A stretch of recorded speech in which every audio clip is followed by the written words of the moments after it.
జమ్మూ కాశ్మీర్ అనంతనాగ్ జిల్లా పెహల్గాం సమీపంలో భారత పౌరులపై టూరిస్టులపై జరిగిన ఉగ్రదాడి హేయమైన చర్య అని హిందూపురం క్రైస్తవ పాస్టర్లు నాయకులు అన్నారు. అన్యం పుణ్యం ఎరగని టూరిస్టులను పొట్టన పెట్టుకున్న ఉగ్రవాద సంస్థలను వెంటనే శిక్షించాలని, నిర్మూలన చేయాలని, ఈ విషయంలో యుద్ధానికైనా వెనుకాడకుండా పోరాడాలని పిలుపునిచ్చారు. దీనికోసం యావత్ భారతీయులందరూ నడుం కట్టాలని పిలుపునిస్తూ మరణించిన వారి ఆత్మకు శాంతి చేకూరాలని, వారి కుటుంబాలకు ప్రగాఢ సానుభూతి తెలియజేస్తూ హిందూపురం క్రైస్తవులు, పట్టణ ప్రజలు శాంతి ర్యాలీ జరిపి చనిపోయిన వారి ఆత్మకు శాంతి చేకూరాలని కొవ్వొత్తులు వెలిగించి నివాళులర్పించారు. ఈ కార్యక్రమంలో ఆల్ ఇండియా క్రిస్టియన్ ఫెడరేషన్ రాష్ట్ర ప్రధాన కార్యదర్శి doctor A Nagendra Kumar, pastor fellowship president reverend S Suryaprakash, reverend doctor P Stephen Raj, life world Uday Kumar, reverend Devaraju, pastor James, Solomon Raj, Devaraj, Anjaneyulu, David, Daniel, మాజీ ముత్తవల్లి సుభాన్, జన విజ్ఞాన వేదిక అతావుల్లా మరియు ఉమేష్ రాము తదితరులు పాల్గొన్నారు.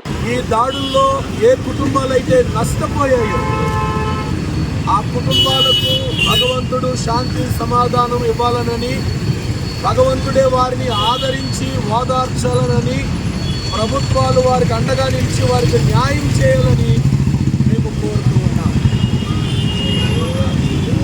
ఉగ్రవాదము నశించాలి, అందరికీ శాంతి సమాధానం కావాలని నేను కోరుతూ ఉన్నాను.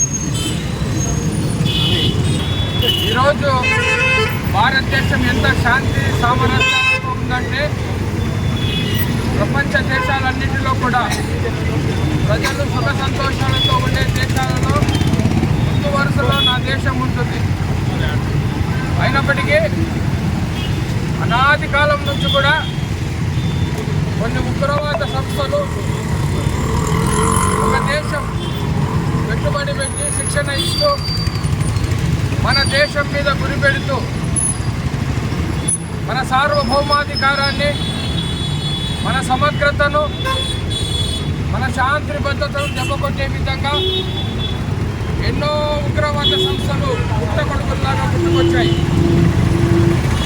భారత ప్రభుత్వ బలాన్ని బట్టి వారి ఆటలు ఏమి కూడా సాగడం లేదు. కానీ అప్పుడప్పుడు మేము ఉన్నామని చెప్పి ఈ విధంగా భారతదేశ ప్రజలను భయప్రాంతాలకు గురి చేస్తున్నారు. ప్రపంచంలోనే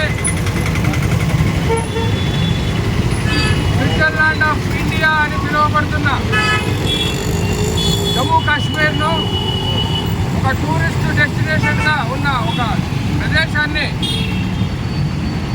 ఆర్థికంగా దెబ్బకొట్టాలని, అదేవిధంగా రాజకీయంగా కూడా దెబ్బకొట్టాలని ఈరోజు ఏదైతే ఉగ్రవాద సంస్థలు పెహల్గావ్ అనే ఒక గ్రామానికి 5 కిలోమీటర్లు ఉన్న వైసరేన్ లోయలో జరిపిన ఈ కాల్పులు ఏవైతే ఉన్నాయో యావత్ భారతదేశం కూడా ఖండిస్తూ ఉంది. దీన్ని సహించేది లేదు. దీనికి దీటైన జవాబు భారత ప్రభుత్వం, భారత సైన్యం ఇవ్వబోతూ ఉంది.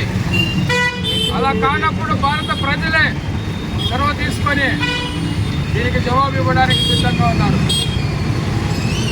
ఏదో టూరిస్టులు వారి యొక్క కాలక్షేపానికి వారు వచ్చి అక్కడ కూర్చున్నారు.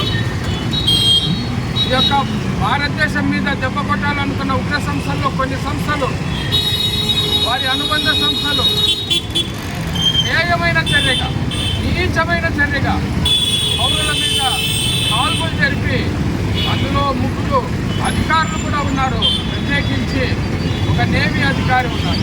అంతేకాదు ఒక ఫారినర్ కూడా, నేపాలీ పౌరుడు కూడా మృతుల్లో ఉన్నారు.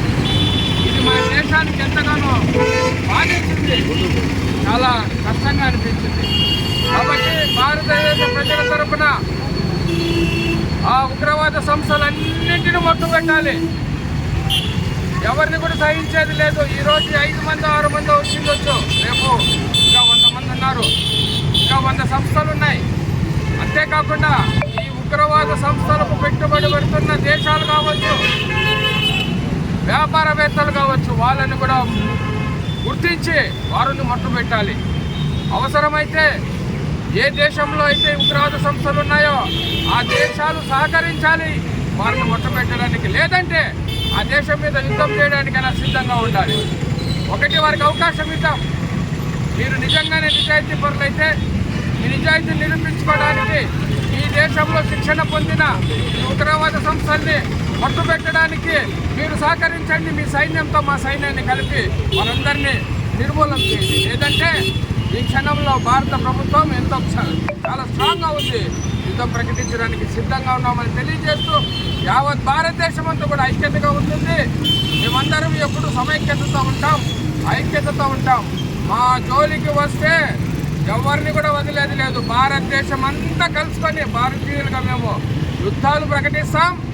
దేశాలైనా సరే, సంస్థలైనా సరే నిర్మూలన చేస్తామని తెలియజేస్తూ ఆ యొక్క ఉగ్రదాడిలో మరణించిన 28,000 కుటుంబాలకు ప్రగాఢ సానుభూతి తెలియజేస్తూ చరిత్రలో మరెప్పుడు కూడా ఇలాంటి ఉగ్ర చర్యలు జరగకుండా ఉండే విధంగా మన భారత ప్రభుత్వం ఈ ప్రతిచర్య చేయాలని కోరుకుంటూ ముగిస్తున్నాం.